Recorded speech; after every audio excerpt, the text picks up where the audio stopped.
All right, Team Lumos. We are now starting our sandbag strength cycle. We're gonna be going through this for the next 4 weeks, and here's how it's gonna work. Hopefully you've all picked up a sandbag from the gym by now. If not, go and do that, or if you have access to either a bunch of sand or you wanna make a run to Home Depot or Lowe's or something, grab a 50-pound bag of sand or two, and that's what we're gonna use. You're gonna put that into something to carry it. Ideally, you wrap it in some garbage bags to make it a little stronger, and then you wanna put it into a backpack or something like that. Ideally, that is cloth, so it's a little absorbent if you get sweaty, and has some handles, so it's a little easier to carry. Okay, get creative with that. Share your pictures of your sandbags. I think that'll be cool. We're leaning into that sort of creativity side of fitness right now, with people at home or with not the same access to equipment. So have fun with that. See that as something that gives us, an opportunity to think a little outside the box, as opposed to something where we feel limited by our lack of equipment. Okay, the way each cycle is going to work, we've got 3 pairings of movements. We're gonna be doing them Monday, Wednesday, Friday. Monday is going to be a Kang squat right into a sandbag bear hug carry. Wednesday is going to be a sandbag curl into a sandbag up and over, or sometimes called a shoulder to shoulder, which is like a side to side push press. And then on Friday, we're gonna be doing a sandbag row right into sandbag walking lunges with that sandbag either on your shoulder or held overhead. These are gonna be done every minute on the minute style, or every 3 minutes specifically on the minute. So you'll have a 3-minute interval. You will do both movements in those 3 minutes back to back, and you will rest for the remainder of the time. Now, this is a progressive cycle. The goal is to get stronger by the end of it. Since for most people, the sandbag is going to be at a fixed weight or something close to a fixed weight, what we recommend you do is try to add reps. So we're gonna start with somewhere between, for a lot of these movements, 6 to 10 reps or so. And we wanna add about 2 reps a week to each movement, okay? If you take your sandbag and split it into smaller bags, maybe split them in half, so you've got 2 25-pound bags, you may be able to play with that progressive training notion a little differently.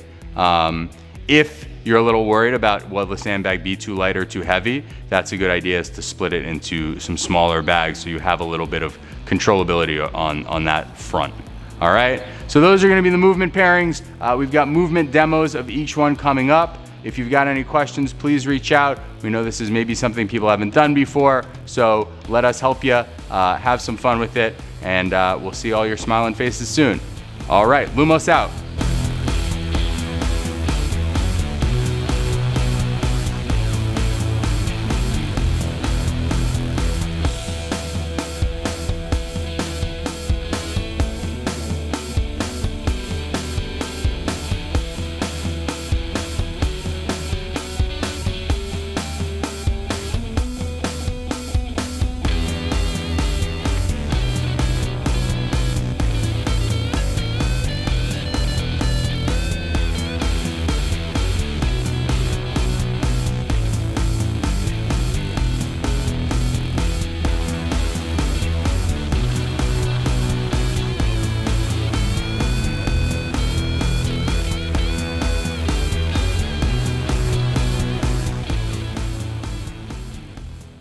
All right, team, today's workout is as yet of unnamed. I'm gonna name it tonight, so stay tuned for the name.